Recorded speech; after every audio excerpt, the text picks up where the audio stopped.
Глава 1986. Вынужденный уход. Мастер-лазурный дракон немедленно отдернул руки, как молния, затем открыл рот, чтобы выпустить шар лазурного света. Шар света ударил в одну из гор, в то время как он взмахнул хвостом, как гигантским хлыстом, и ударил по другой горе. Раздались два оглушительных хлопка и приглушенный стон, и мастер-лазурный дракон отлетел назад, как брошенная тряпка, отступив более чем на 10 шагов, прежде чем едва смог удержаться. На его лице появилось изумленное выражение, и он открыл рот, чтобы что-то сказать, но вместо этого изрыгнул полный рот черной крови. С недавним улучшением силы Хань Ли его трансформация в гигантскую горную обезьяну теперь была гораздо более устрашающей, чем в битве за небесный город. Даже если его сила не могла сравниться с силой настоящей гигантской горной обезьяны, он по-прежнему имеет от 30 до 40% ее силы, и это, в сочетании с двумя крайними горами, было слишком много для мастера лазурного дракона. Он никак не мог с этим справиться. Таким образом, он был немедленно отправлен в полет парой гор. Если бы не тот факт, что он инстинктивно вовремя отдернул руки и призвал сокровище, чтобы спасти себя, не только его пальцы были бы сломаны, но и его руки были бы сломаны тоже. Но несмотря на то, что он все же отдернул руки, мучительная боль пронзила все его меридианы, и он не мог собрать большую часть своей магической силы. Прямо в этот момент в глазах Хань Ли вспыхнул свирепый свет, и он резко шагнул вперед, преодолев расстояние более 1000 футов за один шаг, тем самым перенеся себя на несколько десятков футов от мастера лазурного дракона. Третья атака. Раздался холодный голос Хань Ли, и его гигантский мохнатый кулак яростно вонзился в воздух. Выражение лица мастера лазурного дракона резко изменилось, когда он увидел это, и он сразу же попытался применить какое-то искусство совершенствования, чтобы принять меры уклонения, но в его сердце внезапно раздался леденящий душу хрип. Мастер-лазурный дракон почувствовал, как будто раскат грома разразился прямо в его ушах, и острая боль пронзила его разум. Он издал приглушенный стон и был совершенно не в состоянии собрать какую-либо магическую силу. Тем временем из тела Хань Ли вырвалась удивительная зловещая аура, когда его гигантский золотой кулак метнулся прямо к голове мастера лазурного дракона. Еще до того, как кулак достиг своей цели, мастер-лазурный дракон был охвачен чувством удушья от огромного давления, которое он испускал. С невероятной силой Хань Ли в его форме гигантской обезьяны, голова мастера лазурного дракона определенно была бы уничтожена этим ударом, даже в его форме полудемона. Мастер-лазурный дракон все еще не оправился от шипа духовного оглушения Хань Ли, поэтому он был совершенно не способен уклониться или защитить себя, и на его лице появилось выражение ужаса. Однако, как у всякого культиватора стадии интеграции тела, у него, естественно, были несколько козырей в рукаве, спасающих жизнь. Вспыхнул белый свет, и полупрозрачный щит вылетел из его тела, прежде чем расположиться перед ним. В то же время вся его чешуя мгновенно сжалась, превратившись в лазурную броню, покрывающую все его тело. Этих двух уровней защиты было более чем достаточно против атак среднего культиватора стадии интеграции тела, но они были легко уничтожены золотым кулаком гигантской обезьяны. Золотой свет вспыхнул, когда полупрозрачный щит разбился среди оглушительного грохота, после чего золотой кулак ударил по лазурным доспехам. Внезапно лазурный дракон вырвался вперед и ринулся прямо на золотой кулак, но прямо в этот момент гигантский кулак превратился в золотой вихрь размером около десятка футов. Вихрь выпустил всплеск невероятно разрывающей силы, и проекция лазурного дракона была мгновенно разорвана в клочья. В тот момент, когда проекция была побеждена, лазурные доспехи также рассыпались. Затем золотой вихрь снова превратился в гигантский золотой кулак, который устремился прямо к голове мастера лазурного дракона, и заложенное в нем убийственное намерение было заметно даже культиваторам за пределами светового барьера. Лицо мастера лазурного дракона стало смертельно бледным в свете золотого света, выпущенного кулаком. «Уважаемый Даос Хань!» «Нет!» «Стой, брат Хань!» Все культиваторы за пределами светового барьера немедленно в ужасе закричали. В следующее мгновение гигантский золотой кулак скользнул мимо уха мастера лазурного дракона, прежде чем ударить по каменной платформе позади него. Чего никто не заметил, так это того, что из золотого кулака вылетел предмет толщиной с волос и мгновенно исчез в ухе мастера лазурного дракона, как только он пролетел мимо его лица. Вся каменная платформа сильно задрожала, и образовался гигантский кратер глубиной около 10 футов, а поверхность ограничения яростно вспыхнула духовным светом. Лицо мастера лазурного дракона было совершенно бесцветным, и он мог только молча смотреть, как гигантская обезьяна медленно убирает свой кулак. Все за пределами светового барьера вздохнули с облегчением, увидев это. Хань Ли вернулся в свою человеческую форму во вспышке золотого света, а затем повернулся к мастеру лазурному дракону с нескрываемым намерением убить в глазах. «Меня не волнует, как ты попал в город глубокого неба и как ты стал старейшиной. Я не хочу видеть тебя здесь через 3 дня. Если ты не покинешь город глубокого неба к тому времени, я предлагаю тебе выбрать место захоронения для себя».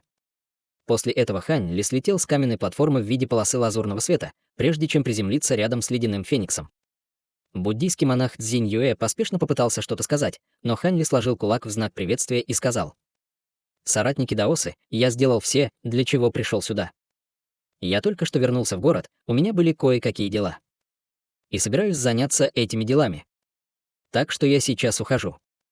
Как только его голос затих, он взмахнул рукавом по воздуху, чтобы выпустить вспышку лазурного света, которая охватила и ледяного феникса, и его самого, а затем перенесла их обоих к телепортационной формации. После взрыва грохота, исходящего от формации, они оба исчезли. Хань Ли не дал буддийскому монаху Цзинь Юэ и старейшине Гоу шанса попытаться урегулировать ситуацию. Прежде чем они успели что-то сказать, Хань Ли и ледяной феникс уже ушли. Старейшина Гоу долго молчал, прежде чем повернуться к буддийскому монаху Цзинь Юэ с кривой улыбкой. Похоже, уважаемый даос Хань не шутил. Благодетель Хань зашел слишком далеко здесь. Неважно, какие различия существуют между ними, мастер Лазурный Дракон уже является старейшиной нашего города. Как он может покинуть город глубокого неба только потому, что уважаемый даос Хань сказал ему?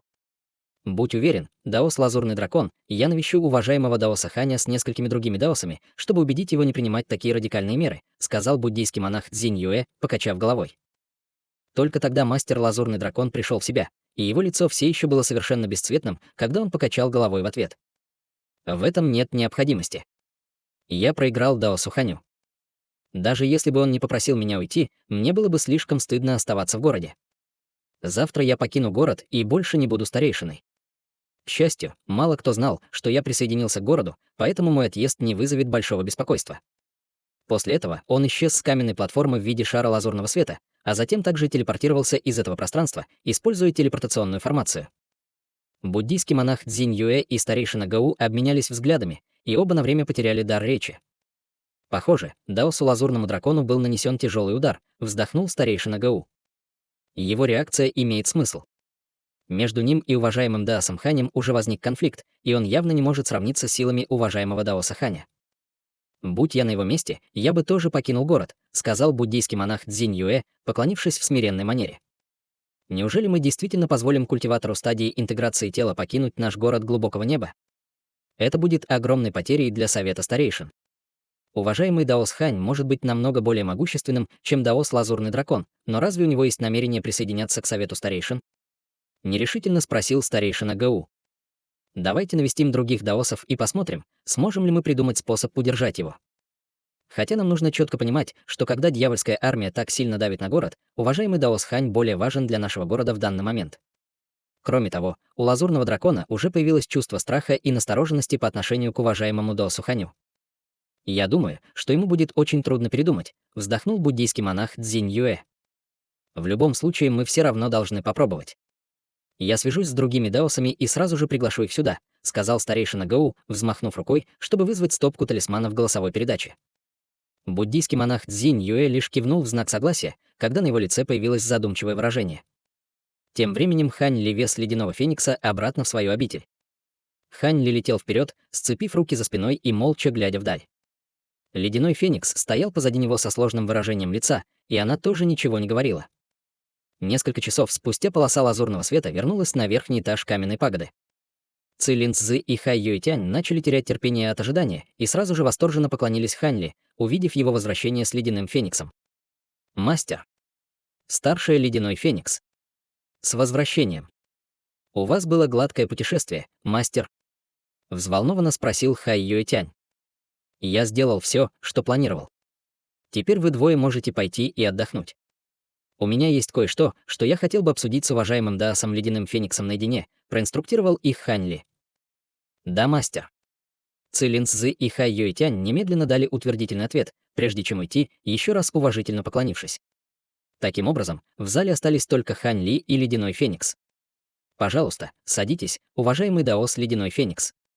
Это, должно быть, было для вас настоящим испытанием», сказал Хань Ли с улыбкой, садясь на главное место. «Спасибо, брат Хань. Действительно, я думала, что мне конец. Никогда я не думала, что культиватор стадии интеграции тела, такой как Лазурный Дракон, сделает что-то настолько наглое и закулисное», сказала Ледяной Феникс с кривой улыбкой, когда она села рядом Хань Ли. При нормальных обстоятельствах, возможно, он был бы более склонен поддерживать свою репутацию, но посреди этой дьявольской невзгоды он, естественно, готов отбросить все это ради возможности стать более могущественным. Я предполагаю, что если бы он был сильнее меня, он, скорее всего, пошел бы за тобой еще раньше, ответил Ханли.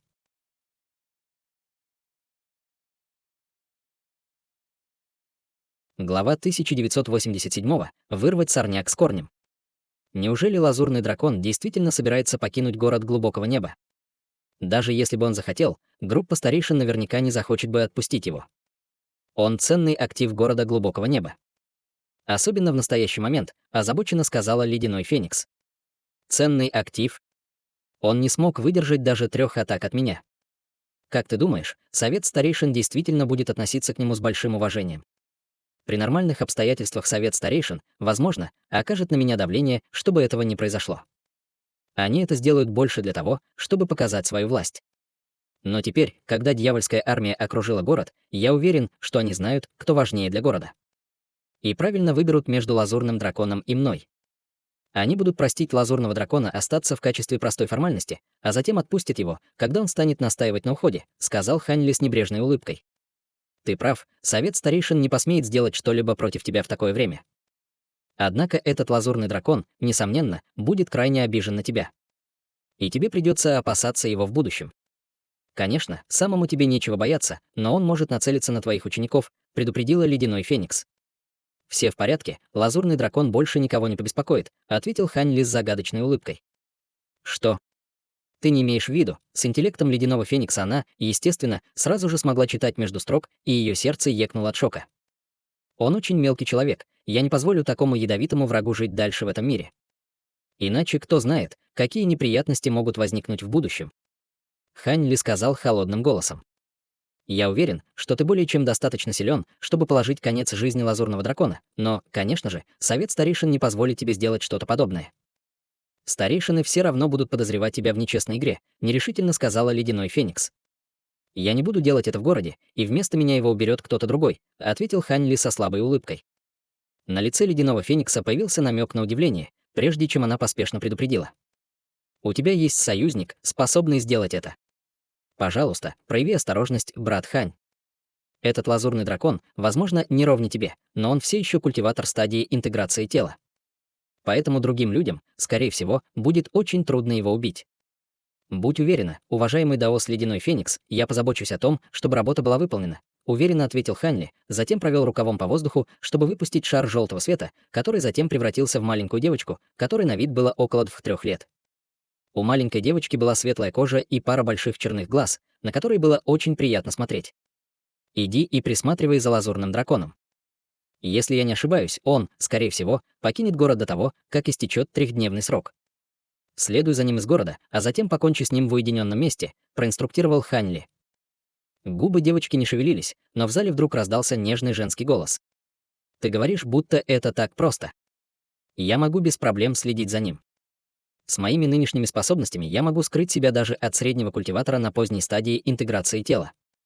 Однако я не думаю, что у меня есть сила, чтобы положить конец его жизни. Я только что пережила метаморфозу, поэтому мои силы ненамного превзойдут его. Мастер Лазурный Дракон уже был ранен мной. Даже если он немедленно примет таблетки, чтобы попытаться вылечиться, он не сможет полностью выздороветь в ближайшее время. Вдобавок ко всему, я что-то подложил ему в тело, чтобы он сможет высвободить максимум около 30% своих сил. В его нынешнем состоянии твоих сил будет более чем достаточно, чтобы положить ему конец, сказал Ханли с намеком на улыбку на лице. В таком случае у меня больше нет вопросов. Маленькая девочка очаровательно улыбнулась, прежде чем исчезнуть на месте во вспышке золотого света. «Брат Хань, кто это был?» Ледяной Феникс не могла не спросить. «Это был мой духовный зверь. Она только недавно претерпела метаморфозу», ответил Ханли. «Ваш духовный зверь?» Судя по ее словам, она тоже находится на стадии интеграции тела, сказала Ледяной Феникс с ошеломленным выражением лица. Она действительно находится на ранней стадии интеграции тела, но она унаследовала часть родословной истинного духа Кирин, поэтому даже средний культиватор стадии интеграции тела не сможет с ней сравниться, правдиво ответил Ханли. Услышав это, на лице Ледяного Феникса появилась кривая улыбка. «Наконец-то я понимаю, почему теперь ты не беспокоишься о последствиях со стороны Совета Старейшин. С этим духовным зверем, который тебе помогает, ты, скорее всего, бесспорный самый могучий культиватор города глубокого неба. Я бы не осмелился претендовать на такой титул. Город глубокого неба защищал расы людей и демонов на протяжении сотен тысяч лет. Конечно же, ты не думаешь, что город настолько силен, насколько кажется на поверхности уважаемый даос Ледяной Феникс. Кто знает, сколько могущественных культиваторов скрывается под поверхностью. Хань Ли ответил, торжественно покачав головой. «А, до тебя дошли слухи, брат Хань?» Удивленно спросила Ледяной Феникс. «Нет, я просто предположил». Ладно, не будем больше останавливаться на этой теме, все прояснится, когда дьявольская армия официально начнет атаку на город. Но до этого мне потребуется твоя помощь, уважаемый даос Ледяной Феникс, сказал Хань Ли с серьезным выражением лица. Ледяной Феникс слегка запнулась, услышав это, прежде чем ей тут же пришла в голову мысль, и на ее лице появился слабый румянец. «Ты имеешь в виду?» «Правильно. Я столкнулся с некоторой опасностью во время моего путешествия, но также и с некоторыми возможностями, и я могу начать попытку прорыва к поздней стадии интеграции тела, поэтому мне придется одолжить твою инци из Небесного Феникса», подтвердил Хань Ли. Румянец с лица Ледяного Феникса быстро исчез, и она торжественно сказала. «Если бы ты не вмешался, чтобы спасти меня, я бы превратилась в простого духовного зверя. И я, конечно, никак не смогла бы жить дальше, как нормальный человек. К тому же я так быстро достигла стадии пространственной закалки, поэтому я вправе отплатить тебе за твою доброту. Когда ты собираешься уйти в уединение, брат Хань? Если бы я был полностью уверен в своей способности прорваться через это узкое место, я бы не просил тебя об этом. Я уйду в уединение, естественно, как можно скорее. Это произойдет, как только леопардовый зверь Кирин вернется, ответил Хань Ли. Ледяной Феникс кивнула в ответ. Таким образом, они еще некоторое время болтали, прежде чем Ледяной Феникс встала, чтобы уйти. Хань Ли вышел с ней из зала, а затем вернулся в свою комнату совершенствования, чтобы помедитировать. В то же время мастер Лазурный Дракон сидел на деревянном стуле в зале небольшой каменной пагоды высотой около 1000 футов. Его лицо было довольно бледным, и он был окружен дюжиной или около того культиваторов, все из которых, казалось, обладали мощными базами культивирования. Недалеко от мастера Лазурного Дракона сидела красивая женщина-культиватор, которой на вид было от 27 до 28 лет. Она была никем иным, как единственным оставшимся культиватором интеграции тела небесного города, феей Серебряной Луной. Она почувствовала, как сильно ослабла аура мастера Лазурного Дракона, и тяжело вздохнула. «Ты действительно решил отправиться в священный город, Даос Лазурный Дракон? Мы единственные оставшиеся великие старейшины наших 4 великих сект. Если ты уйдешь сейчас, я действительно останусь одна в этом городе. Я тоже не хочу уходить, но этот человек заставляет меня уйти, так что у меня нет выбора. Вы видели его в действии. Даже если бы мы объединились против него, мы все равно, скорее всего, ни он, ни ровнее ему», сказал мастер Лазурный Дракон, и в его глазах промелькнул намек на негодование. «Почему ты настоял на преследовании этой феи Ледяного Феникса? Мне всегда это было довольно любопытно. Она действительно очень красива, но, конечно же, этого недостаточно, чтобы заставить тебя пойти на такой огромный риск. Я знаю, что ты не беспорядочный человек, и есть ли за этим какая-то другая причина?» Спросила фея Серебряная Луна, нахмурив брови. «Действительно, есть некоторые причины, которые я не могу раскрыть, но говорить об этом сейчас нет смысла. Я ухожу сегодня ночью, чтобы у этой сволочи не было возможности выследить меня до того, как я уйду. Если бы не то, что я намерен оставить своих учеников тебе, я не собирался никому об этом говорить», с кривой улыбкой сказал мастер Лазурный Дракон. «Наши 4 великие секты всегда были единым целым. Даже если бы ты ничего не сказал, я бы все равно вместо тебя присмотрела за учениками твоей секты 9 звезд. Я уверена, что старейшины города не стали бы опускаться до угнетения этих младших. Если подумать, то может быть и неплохо, что ты отправляешься в святой город. Так мы сможем не класть все яйца в одну корзину, и если что-то случится с кем-то из нас, другой может сохранить наследие наших 4 великих сект», сказала фея Серебряная Луна после короткого молчания. Я тоже имел в виду эти соображения. Хорошо, я не буду больше задерживаться здесь. Я сейчас ухожу, и я оставлю тебя со всеми моими учениками, кроме 2 из них. Слушай, во время моего отсутствия все вы должны следовать инструкциям Даоса Линя, понятно? Проинструктировал мастер Лазурный Дракон, вставая на ноги. Да, великий старейшина. Дюжина или около того учеников ответили в унисон. Мастер Лазурный Дракон кивнул, прежде чем сложить кулак в приветствии Линь Луань, а затем немедленно ушел, сопровождаемый 2 своими учениками. Линь Луань посмотрела на уходящие фигуры троицы и сокрушенно покачала головой.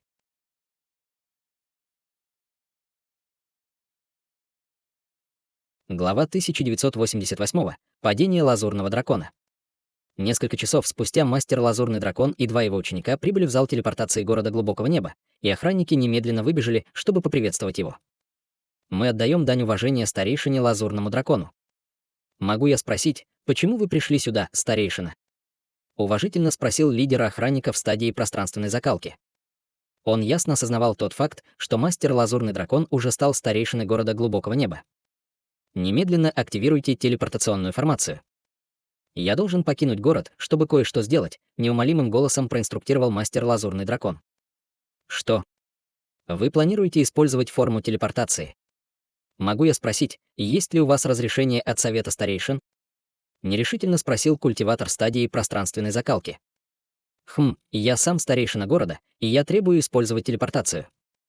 Мастер Лазурный Дракон повторил холодным голосом.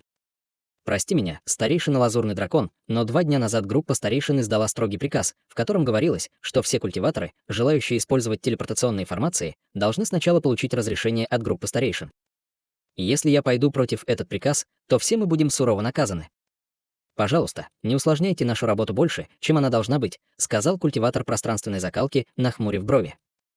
Выражение лица мастера Лазурного Дракона слегка изменилось, когда он услышал это, и после некоторого размышления он сказал: «Понятно. В таком случае я пойду и попрошу разрешения у Совета Старейшин. Спасибо за понимание, старейшина Лазурный Дракон, мы действительно благодарны». «Ах, старейшина Лазурный Дракон, что вы делаете?» Культиватор стадии пространственной закалки только вздохнул с облегчением, когда воздух вокруг него внезапно сжался, и он был полностью обездвижен. Все остальные охранники также были связаны тем же самым взрывом невидимой ограничительной силы, и на всех их лицах появилось выражение потрясения и ужаса. Не стоит тревожиться. У меня есть кое-что, что мне нужно сделать, и я не могу позволить себе задерживаться здесь. Холодно сказал мастер Лазурный Дракон. Затем он поднял руку, и в его руке внезапно появился значок из белого нефрита. Он махнул значком в сторону ограничений за воротами зала, и оттуда вырвался столб белого света, чтобы свести на нет ограничения. Увидев это, в глазах мастера Лазурного Дракона появился намек на восторг, и он немедленно повел своих учеников к одному из меньших телепортационных образований в зале. Раздался жужжащий звук, когда формирование было активировано, и трио мастера Лазурного Дракона исчезло во вспышке белого света. Только тогда охранники восстановили свою подвижность, и культиватор стадии пространственной закалки сразу же в панике закричал: «Сообщите группе старейшин о том, что здесь произошло, и немедленно восстановите ограничения». Некоторые из охранников поспешно вытащили пластины связи, в то время как остальные вызвали ряд сокровищ построения, чтобы восстановить поврежденные ограничения. Таким образом, весь зал телепортации погрузился в состояние полного хаоса. Прямо в этот момент из телепортационной формации, которую только что использовал мастер Лазурный Дракон, раздался слабый жужжащий звук, и она снова активировалась. Сразу же после этого во вспышке белого света была телепортирована очень маленькая фигурка, и ни один из охранников не смог определить, что это было. Кто-то еще только что телепортировался. Неуверенно спросил один из охранников, задаваясь вопросом, не сыграли ли с ним злую шутку его глаза. Тем временем мастер Лазурный Дракон и два его ученика летели по проходу из голубого камня, проложенному в недрах горы. Всего через несколько вспышек они вынырнули из пещеры с закрытой ограничением и полетели в определенном направлении. Вскоре после того, как они ушли, из той же пещеры вылетела еще одна полоса золотого света и пустилась в погоню. Полдня спустя троица Лазурного Дракона летела над бесплодной равниной в бесчисленных километрах от города Глубокого Неба. Среди троицы мастер Лазурный Дракон летел впереди, и выражение его лица говорило о том, что он обдумывает что-то важное. Впереди вдалеке виднелась бескрайняя пустыня. Прямо в этот момент, чуть более чем в сотни футов позади трио мастера Лазурного Дракона, раздались 2 гулки хлопка, и 2 слабых золотых шипа вырвались из воздуха. Шипы пронеслись по воздуху, устремляясь прямо к троице Лазурного Дракона. Эти шипы оставляли в пространстве золотые трещины и сплетались в гигантскую сеть, от которой было невозможно уклониться. Мастера Лазурного Дракона это очень встревожило, и на его лице появилось выражение ужаса. «Ханли, ублюдок!» Взревел он чрезвычайно обиженным голосом, затем перевернул руки, чтобы вызвать пару гигантских кистей, одну золотую и одну серебряную. Он провел кистями по воздуху, и бесчисленные золотые и серебряные руны вырвались наружу в безумии, превратившись в световой барьер, защищающий его со всех сторон. Сразу же после этого на его лице и конечностях появилась лазурная чешуя, и он с разрушительной силой бросился прямо на сеть шипов. За мгновение до того, как его тело соприкоснулось с шипами, он открыл рот, чтобы выпустить шар лазурного света, который врезался в сетку впереди него. Сеть шипов казалась чрезвычайно грозной, но была легко разорвана шаром лазурного света. Мастер-лазурный дракон немного запнулся, увидев это, прежде чем в приподнятом настроении выскочить из сети, а затем появился на расстоянии более 1000 футов. Как только он вздохнул с облегчением, позади него внезапно раздались два мучительных воя. Дерьмо. Мастер-лазурный дракон поспешно обернулся и обнаружил, что два его ученика уже были расчленены, а их тела падают сверху кровавыми кусками. Их защитные сокровища были мгновенно уничтожены шипами, и даже их зарождающимся душам не удалось убежать. Мастер-лазурный дракон перевел взгляд на два золотых шипа и сразу понял, что что-то не так. «Ты не Ханли. Кто посмел напасть на меня? Хе-хе, моему хозяину незачем пачкать руки такими, как ты». Раздался голос маленькой девочки, после чего две проекции объединились в одну, образовав шар золотого света. В золотом свете был рогатый зверь, похожий на леопарда, размером около 10 футов. Это был никто иной, как леопардовый зверь Кирин. Мастер-лазурный дракон устремил свое духовное чувство к золотому зверю, и тот сразу же резко вздохнул. «Ты духовный зверь стадии интеграции тела. Ты духовный зверь Ханли. Ввиду того, что ты уже понял это, теперь ты можешь умереть без каких-либо сожалений. Мой хозяин послал меня, чтобы стереть тебя с лица этого царства», сказал леопардовый зверь Кирин, когда злобный свет вспыхнул в его глазах. Он думает, что простое духовное чудовище ранней стадии интеграции тела может лишить меня жизни. Что за шутка? Мастер-лазурный дракон яростно взревел. Вы были ранены моим хозяином и не можете собраться со всей своей силой, но вы все еще смеете вести себя так дерзко.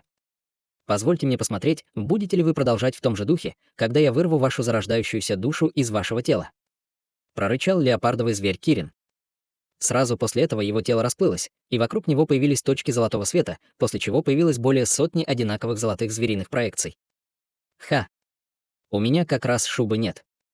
Полагаю, твоих шкур хватит. Мастер-лазурный дракон взмахнул рукавом по воздуху с разъяренным выражением лица, выпустив 4 или 5 сокровищ, которые начали вращаться вокруг него. В то же время он выдвинул свои двойные кисти вперед, и перед ним появилось еще больше рун. Леопардовый зверь Кирин издал низкий рев, и все звериные шипы устремились прямо к нему полосами золотого света. Мастер-лазурный дракон немедленно послал свои сокровища в эти чудовищные проекции, но как только он начал черпать магическую силу своего собственного тела, на его лице внезапно появился слой черной ци. 5 дней спустя Ханли медитировал в своей секретной комнате, когда выражение его лица внезапно слегка изменилось, и он медленно открыл глаза. Через несколько мгновений духовный свет вспыхнул из двери секретной комнаты, и вспышка золотого света влетела в комнату через дверь, а затем оказалась маленьким золотым зверем размером всего около фута. «Наконец-то ты вернулся. Тебя не было довольно долго. У тебя были какие-то трудности?» — спросил Ханли со слабой улыбкой. «Мастер, что ты сделал с этим лазурным драконом? Как только мы начали сражаться, он, казалось, стал жертвой какого-то чрезвычайно сильнодействующего яда и был почти готов умереть. Думаю, он сдох бы, даже если бы я вообще ничего не сделала», сказала леопардовый зверь Кирин с широко раскрытыми от изумления глазами. «Хе-хе, я просто впрыснул в его тело струйку вращающегося света злого духа внутри духа, поглощающего небесное пламя.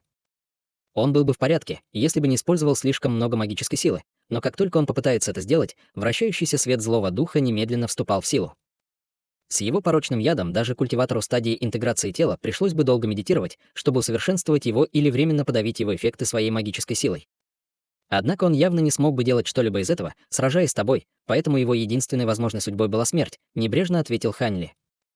Ваши силы стали поистине непостижимыми, мастер. Невероятно, что вы смогли вмешаться в дух другого культиватора стадии интеграции тела, как этот, без того, чтобы вас обнаружили. Изумленно сказала леопардовый зверь Кирин. Хе-хе, это не так уж и примечательно. Это всего лишь небольшая уловка, которую я недавно разработал, и она не сработала бы, если бы мастер-лазурный дракон потратил некоторое время на тщательное изучение своего тела. Я так понимаю, что его больше нет. Правильно. Спросил Ханли, его глаза слегка сузились.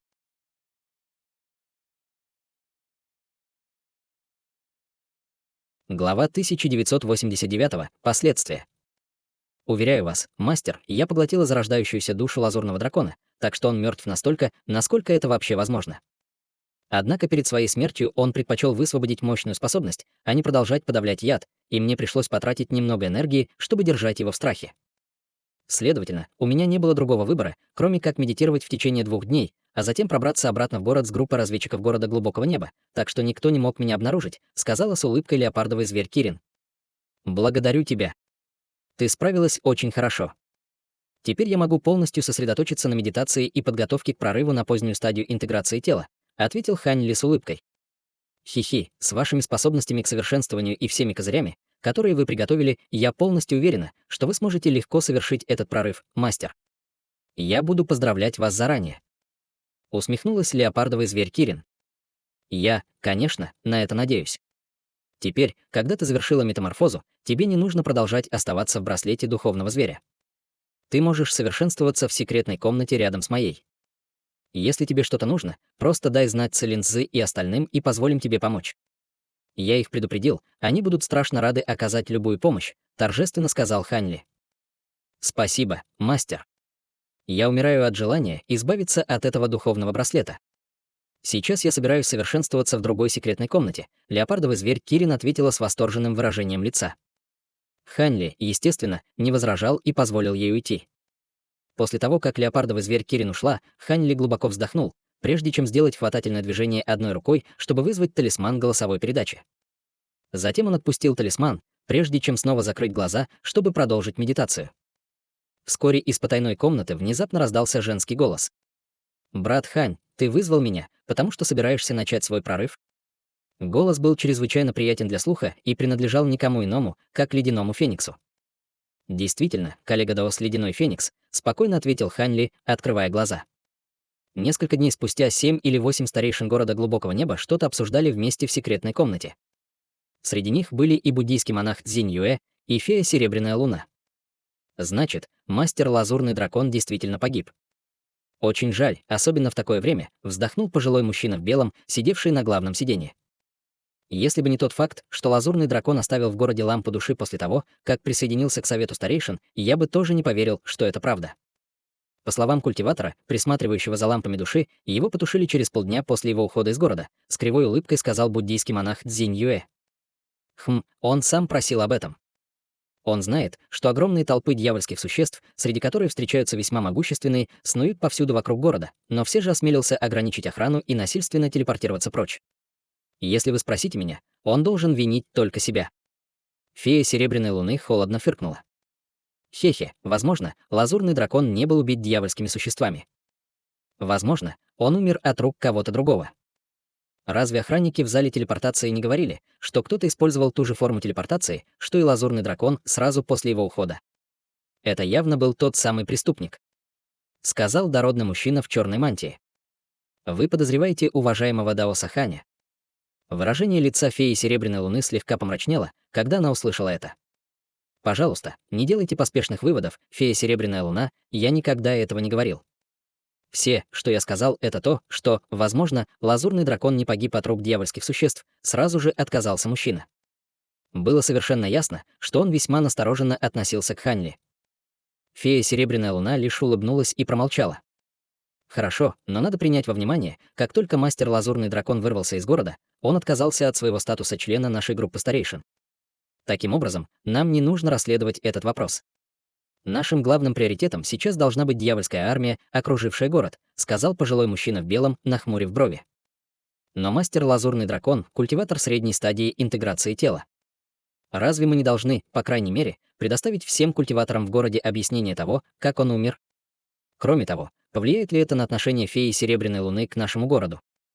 Задумчиво сказал владелец карманного павильона происхождения, старейшина Гау. В этом нет необходимости. Если мы ничего не скажем, никто не узнает о смерти мастера Лазурного Дракона. Даже если люди узнают об этом позже, это будет после дьявольской скорби. В эти опасные времена все может подождать до более поздней даты. Что касается уважаемой феи Серебряной Луны, она чрезвычайно умная женщина. Я уверен, что она знает, как справиться с ситуацией, холодно сказал пожилой мужчина в белом. Все остальные обменялись несколькими взглядами, услышав это, прежде чем в конце кивнули в знак согласия. Хорошо, поскольку ни у кого нет возражений, давайте теперь обсудим уважаемого Даоса Ханя. Буддийский монах Цзинь Юэ, я слышал, что вы послали кого-то, чтобы пригласить уважаемого Даоса Ханя на собрание 2 дня назад, но он уже ушел в уединение. Это правда? Спросил пожилой мужчина в белом. Это так. Я хотел сделать последнюю попытку убедить уважаемого Даоса Ханя мирно сосуществовать с Даосом Лазурным Драконом в городе, но его ученики сказали мне, что он ушел в уединение и не собирается ни с кем видеться. Но не принимает никаких гостей, ответил буддийский монах Цзинь Юэ. Кажется, он предвидел, что вы попытаетесь найти его. Неудивительно, что он намеренно избегает вас, задумчиво сказал пожилой мужчина в белом. Возможно, так. Несколько дней назад я видел младших, которых подкупил лазурный дракон, и все они были бледны, как призраки. Я слышал, что уважаемый Даос Хань вымогает у них огромную сумму духовных камней и материалов. Интересно, смогут ли они собрать все, что требовал от них уважаемый Даос Хань, сказал буддийский монах Цзинь Юэ со своеобразным выражением лица. Хе-хе, эти маленькие отродья заслуживают урока за то, что суют свои носы во что-то подобное. Если вы спросите меня, уважаемый Даос Хань уже довольно легко отпустил их с крючка. Если бы он не опасался покровителей, стоящих за этими младших, я уверен, он наказал бы их еще строже, холодно усмехнулся пожилой мужчина в белом. Это правда. Увидев то, как уважаемый Даос Хань решил этот вопрос, я могу сказать, что это действительно стало для меня облегчением. Если бы он настоял на более суровом наказании этих младших, это могло бы привести к большому конфликту, смиренно вздохнул буддийский монах Цзинь Юэ. Действительно. Если бы все действительно обострилось до такой степени, то даже я бы почесал затылок, усмехнулся пожилой мужчина в белом. Кстати, я слышал, что лазурный дракон был побежден уважаемым Даосом Ханем всего за 3 атаки. Конечно, это преувеличение, верно? Спросил мужчина в черной мантии. Нет, это правда. Силы уважаемого Даоса Ханя были поистине невероятными. Думаю, что даже поздняя стадия интеграции тела, скорее всего, не будет соответствовать такой силе. Фея Серебряная Луна и уважаемый Даос Гау также присутствовали. Я уверен, что они поддержат меня здесь, серьезно ответил буддийский монах Цзинь Юэ. Человек в черной мантии повернулся к фее Серебряной Луне и старейшине Гоу, услышав это. Фея Серебряная Луна никак не отреагировала, в то время как старейшина Гоу торжественно кивнул в знак подтверждения. Человек в черной мантии был еще более поражен, увидев это, как и все остальные присутствующие культиваторы, которые мало общались с Хань Ли. Конечно, он на самом деле не более силен, чем культиватор поздней стадии интеграции тела. У мастера лазурного дракона была довольно громкая репутация, но если он не смог выдержать даже 3 атак культиватора той же базы культивирования, то его репутация, скорее всего, чрезмерно раздутой. То, что уважаемый Даос Хань смог победить его, не означает, что он на самом деле такой причудливый талант. Человек в черной мантии теперь действительно хватался за соломинку. Боюсь, вы ошибаетесь, уважаемый Даос. Этот мастер-лазурный дракон был полудемоном, который мог принимать форму полудракона, и это, в сочетании с его буддийскими искусствами совершенствования, представляло собой очень грозный набор. Однако, он сделал ошибку, выбрав не того противника. Уважаемый Даос Хань одновременно совершенствуется и способен принимать форму гигантской обезьяны силами, которые превосходят даже форму полудракона лазурного дракона. Он серьезно ранил лазурного дракона своими первыми 2 атаками в одиночку и мог бы даже убить лазурного дракона своей 3-й атакой, если бы он собирался это сделать. Оглядываясь назад, если бы я столкнулся с уважаемым Даосом Ханем в битве, у меня не было бы другого выбора, кроме как бежать со всей моей силой. Да. Как ни печально сознавать это, но именно так и обстоят дела, серьезно сказал буддийский монах Цзинь Юэ. В таком случае, похоже, что слухи о том, что за уважаемым Даосом Ханем охотятся клоны священного предка, были правдой. С его способностями не так уж неправдоподобно, что он смог сбежать от таких грозных существ, заметил пожилой мужчина в белом.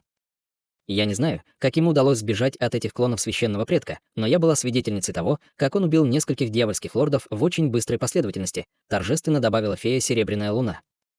Святые предки. Многие из присутствующих практикующих были очень встревожены, услышав это. Похоже, уважаемый Даос Хань действительно обладает исключительным талантом. С его помощью наши шансы на победу над дьявольской армией значительно возрастут. Буддийский монах Цзинь Юэ, попытайтесь снова завербовать его в нашу группу старейшин. Скажите ему, что он может ставить любые условия, и мы сделаем все возможное, чтобы удовлетворить его, сказал пожилой мужчина в белом. Хорошо, но я думаю, что шансы на это будут очень малы, довольно пессимистично ответил буддийский монах Цзинь Юэ. Я знаю об этом. Иначе он присоединился бы к совету старейшин уже в тот раз, когда мы его пригласили. В любом случае попробовать не помешает. Ладно, пока отложим это дело, мы получили доклад наших разведчиков о том, что дьявольская армия, скорее всего, собирается начать тотальный штурм нашего города через несколько месяцев или год, сказал пожилой мужчина в белом, и на его лице появилось мрачное выражение, и все сердца других старейшин вздрогнули, услышав это.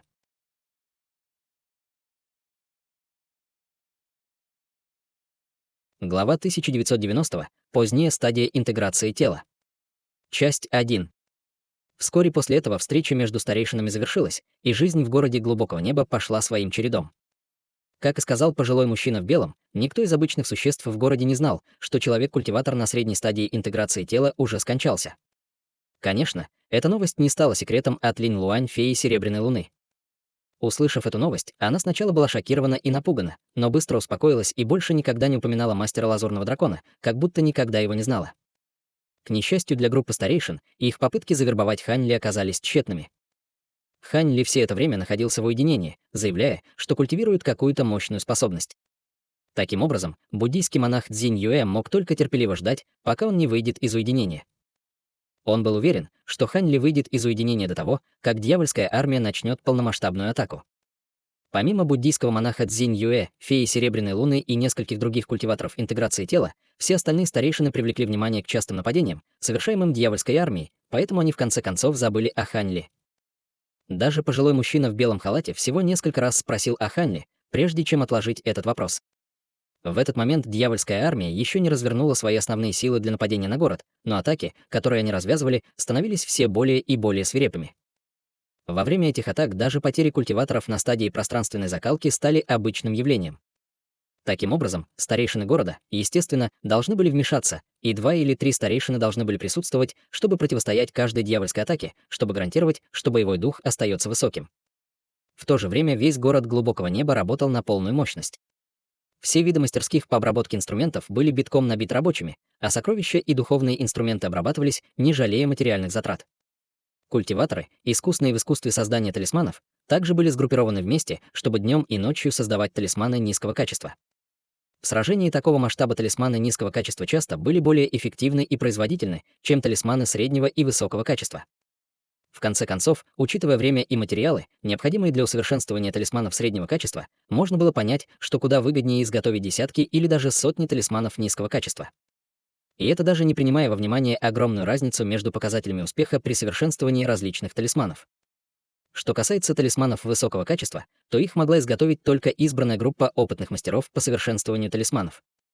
Вдобавок ко всему, многие из культиваторов низкого уровня и чернорабочих в городе также были привлечены к работе. Они были организованы в несколько огромных групп разной численности в качестве резервных сил города. Кроме того, все формации и ограничения города также были тщательно проверены несколько раз, чтобы убедиться, что на них можно положиться в борьбе с дьявольской армией. Таким образом, город Глубокого Неба готовился к войне. В этой напряженной и лихорадочной атмосфере полгода пролетели незаметно. В этот день пожилой мужчина в белом и буддийский монах Цзинь Юэ обсуждали важный вопрос в конференц-зале, когда снаружи резко распахнулась дверь, и внутрь поспешно ворвался охранник в серебряных доспехах. «Кто сказал, что вы можете войти сюда?» Раздраженно спросил пожилой мужчина в белом. «Старший, я пришел сюда, чтобы сообщить вам, что духовная ци снаружи находится в совершенно хаотичном состоянии. Кажется, кто-то совершает крупный прорыв». Поспешно сообщил охранник, почтительно поклонившись. «Крупный прорыв? Может быть, кто-то продвигается к средней стадии интеграции тела. Это фантастическая новость. Почему ты так паникуешь?» Спросил пожилой мужчина в белом, и выражение его лица немного смягчилось. Проблема в том, что небесные явления слишком свирепы для прорыва на среднюю стадию интеграции тела. Ситуация кажется еще более устрашающей, чем то, на что, по слухам, похожи прорывы на позднюю стадию интеграции тела. В панике ответил охранник. Пожилой мужчина в белом был довольно удивлен, услышав это. Пойдем и посмотрим, уважаемый даос Цзинь Юэ. Конечно, мне также очень интересно посмотреть, кто из даосов совершает прорыв, кивнул буддийский монах Цзинь Юэ. Таким образом, охранник вывел их из зала, и как только они вышли наружу, выражение лица пожилого мужчины в белом сразу слегка изменилось. Благодаря своему духовному чувству на средней стадии интеграции тела, он сразу же смог ощутить, что духовная ци в воздухе стала чрезвычайно активной, как будто на них воздействовала какая-то страшная сила. Он бессознательно ускорился и в мгновение ока вместе с буддийским монахом Цзинь Юэ оказался на массивной террасе. На террасе собралось около дюжины охранников, и все они с изумлением смотрели вдаль.